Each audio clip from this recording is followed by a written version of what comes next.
इस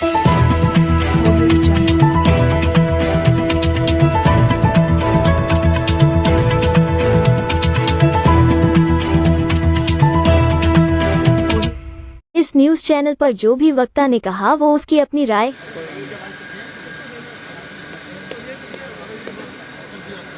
सारा लाल ही लाल दिख रहा। हमारे बीच में प्रेम सिंह जी और किशन स्वरूप जी उपस्थित हैं, तो टीम के साथियों से निवेदन है उनका भी सम्मान करें, स्वागत करें।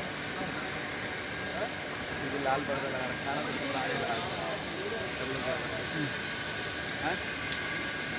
लाल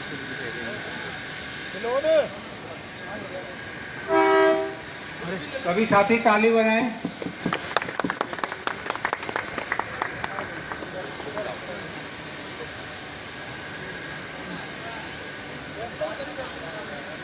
चेयर लगवा दें।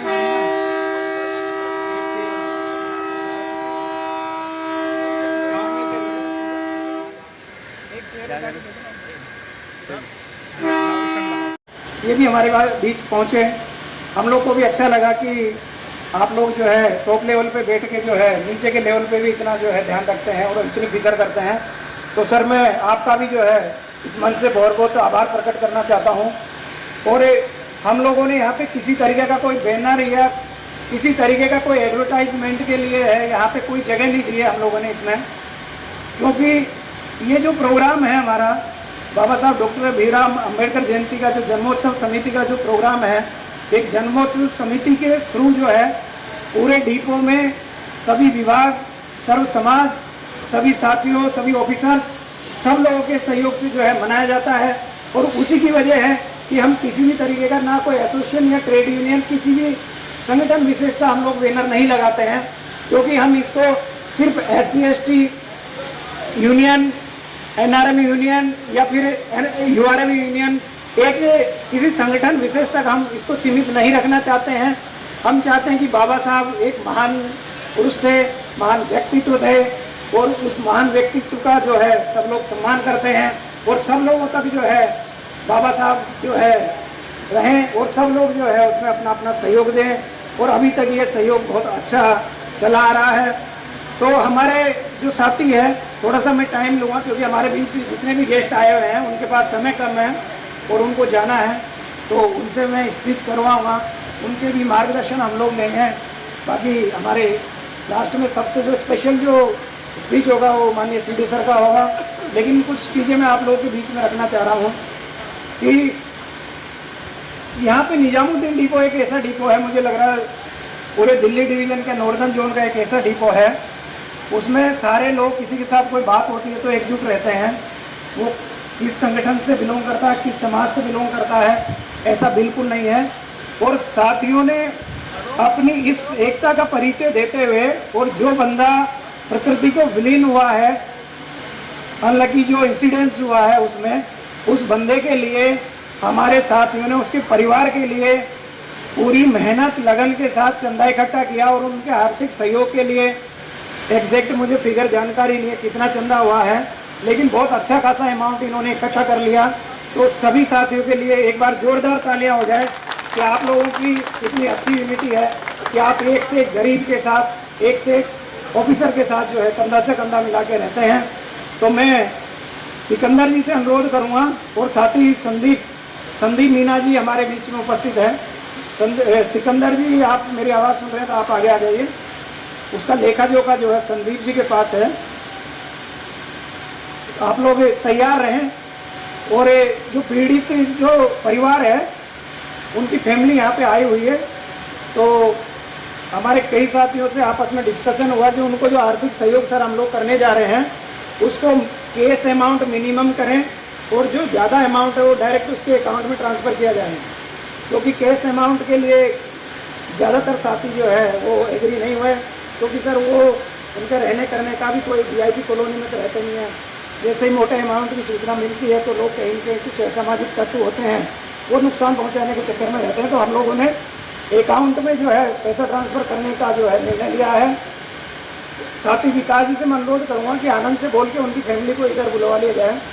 और प्रोग्राम को कंटिन्यू रखते हुए मैं हमारे बीच में URM के ब्रांच सेक्रेटरी सबके हरदिल अजीज श्रीमान भगत सिंह जी है, इनसे मैं अनुरोध करूँगा कि आप भी बाबा साहब के बारे में अपने विचार व्यक्त करें और अपने साथियों को जो मार्गदर्शन करें। आदरणीय भगत सिंह जी।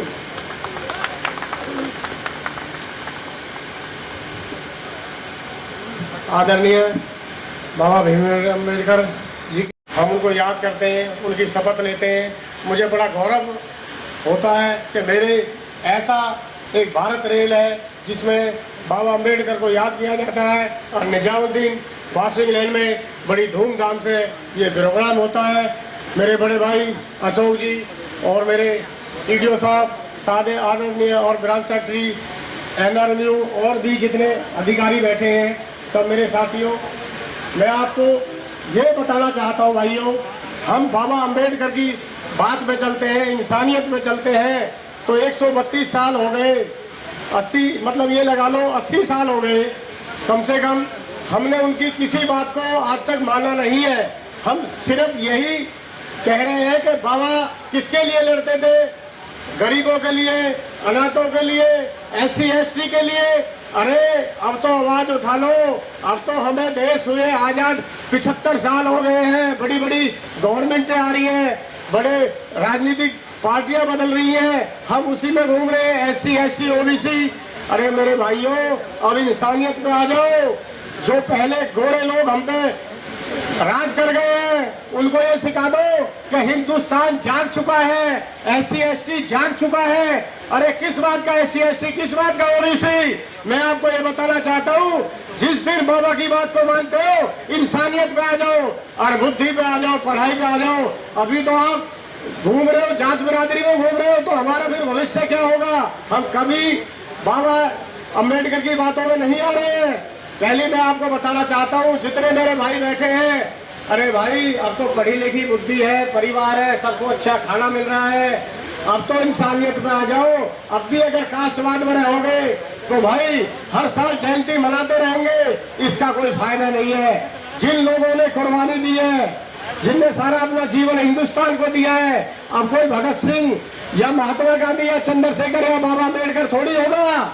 अब तो आपको उनकी बातों में चलना है, इंसानियत बन जाओ, इंसान बन जाओ। आज हम शपथ लेते हैं बाबा की 132वीं में कि जितने हम यहाँ लोग बैठे हैं, हम सबकी तो बात करते नहीं कि हाथ से हम इंसान हैं, हमारी कोई कास्ट नहीं है। अपने आप को पहचानो, हम रेल कर्मचारी हैं। मैं तो आपको जब मानता हूँ कि भाई आज से हम भाई हैं, हमारी कोई जाति नहीं है, हम इंसान हैं। जय हिंद, जय भारत। बहुत बहुत धन्यवाद भगत सिंह जी। जैसा उनका नाम है वैसा ही उनका ओजस्वी स्पीच होता है। आगे हमारे बीच में साथी दिनेश शर्मा जी है, ब्रांच सेक्रेटरी NRMU, उनसे भी मैं अनुरोध करूँगा कि आप भी बाबा साहब के बारे में अपने विचार व्यक्त करें। दिनेश कुमार जी। नमस्कार साथियों, सबसे पहले मैं सभी भाइयों को और मेरे को बैठे सभी साथियों को 132वीं भीमराव अम्बेडकर जयंती को धन्यवाद देना चाहता हूँ। बहुत खुशी की बात है कि हम सब लोग यहाँ इकट्ठे हुए हैं। ये हर साल हम इसी तरह ये प्रोग्राम मनाते हैं और आगे भी मनाते रहेंगे। निजामुद्दीन जो ब्रांच है शुरू से ही एकजुट रही है। यहाँ कभी भी URMU NRMU इस तरह का भेदभाव नहीं रहा। हमारे जीवन साथी हमारे अपने हैं, सभी हमारे सारा त्यौहार, हर फंक्शन हम मिलजुल के मनाते हैं।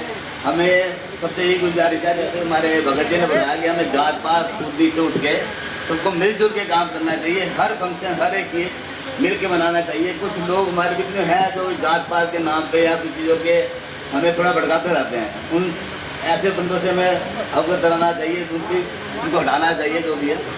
तो मेरे सभी साथियों से ये आज कहता हूँ कि आज मंच के माध्यम से सभी अब शपथ लें कि भीमराव अम्बेडकर जी चलाए हुए जितने भी उनके ज्ञान था, जो उनका वो था, उनका अवगत करके उनका कर्तव्य करेंगे, उनके बताए हुए रास्तों चलेंगे। जय हिंद साथियों, जय भीम।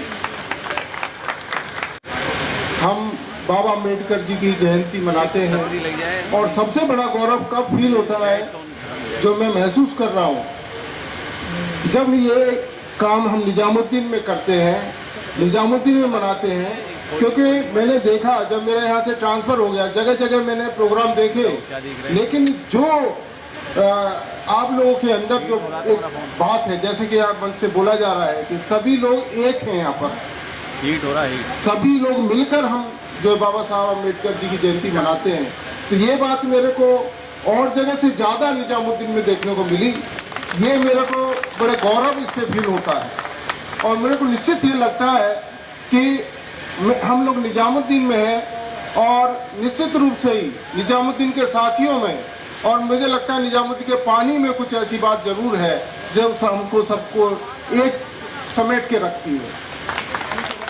साथियों, आज इसके माध्यम से मैं बस छोटी सी बात, क्योंकि अब और भी पदाधिकारी यहाँ पे बैठे हुए जो आपको विभिन्न बातें बताएंगे, अपने मार्गदर्शन देने का काम करेंगे, लेकिन बाबा साहब के जीवन से हम सब लोगों को निश्चित रूप से एक प्रेरणा जरूर लेनी चाहिए। बाबा साहब ने अनेकों डिग्रियां प्राप्त करी, ठीक है, हम सब लोग बाबा साहब का गुणगान करते हैं अम्बेडकर जयंती पर, लेकिन उन्होंने जो कष्ट सह करके विषम परिस्थितियों में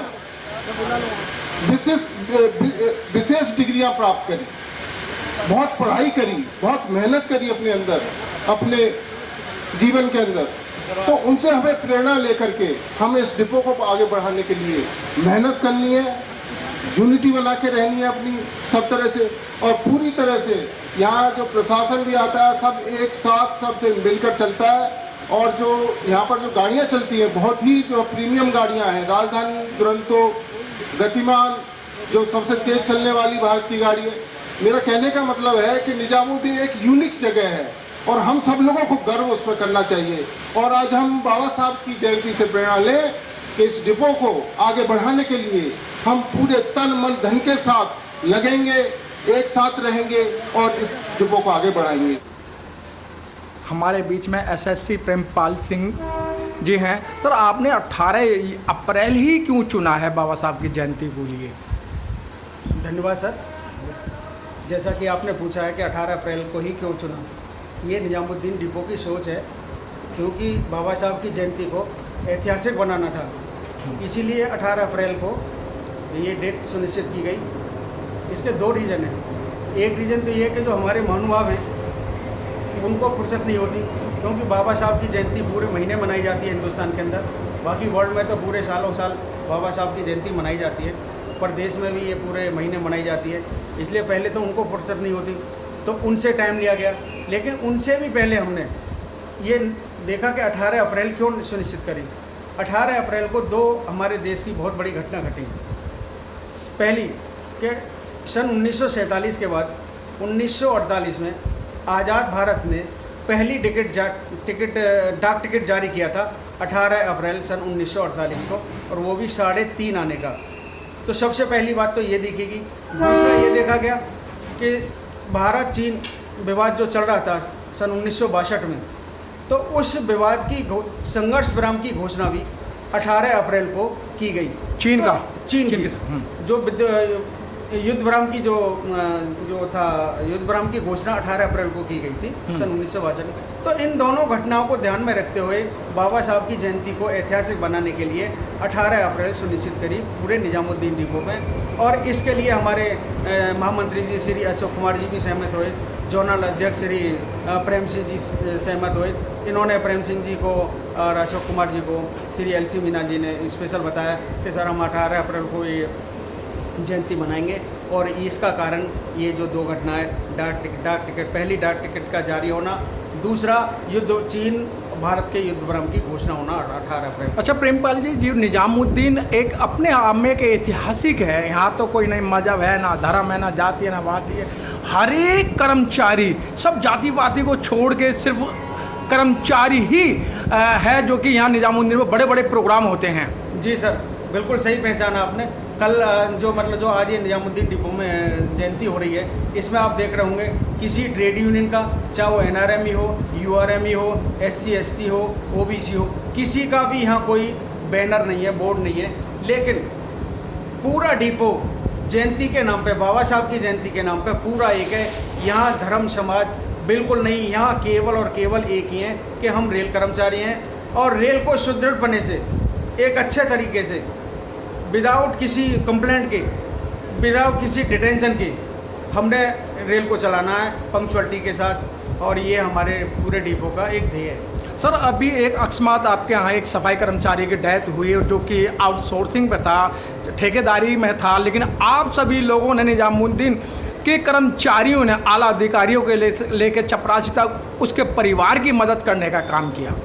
हाँ सर, ये सही कहा। ये जो डेट डिसाइड हो गई है ये भी पहले हो चुकी थी। घटना 15 अगस्त की है, 15 अप्रैल की है और हमारी डेट डिसाइड 18 को हो चुकी थी। बहुत दुखद घटना है, लेकिन इस दुख की घड़ी में पूरा डिपो उस आउटसोर्सेज के कर्मचारी के साथ है और लगभग 2.5 लाख रुपए पूरे डिपो की ओर से, जिसमें CNW भी है, ट्रेन लाइटिंग भी है, AC स्टाफ भी है, ट्रैफिक भी है और यहाँ तक कि अशोक कुमार जी जो हमारे महामंत्री हैं उन्होंने भी आके व्यक्तिगत रूप से 11,000 रुपये दिए। तो हम पूरी संवेदना के साथ उनके साथ हैं और अपने अशोक कुमार जी का बहुत बहुत धन्यवाद करते हैं। और हमारे CDO सर हैं जो सौरभ कुमार मोदी जी, इन्होंने भी पूरा आश्वासन दिया है कि जो भी मेरे से होगा हर संभव भरसक प्रयास किया जाएगा उस पीड़ित परिवार की मदद करने के लिए, ऐसा हमारे CDO सर ने कहा है। बहुत बहुत धन्यवाद सर। Thank you sir.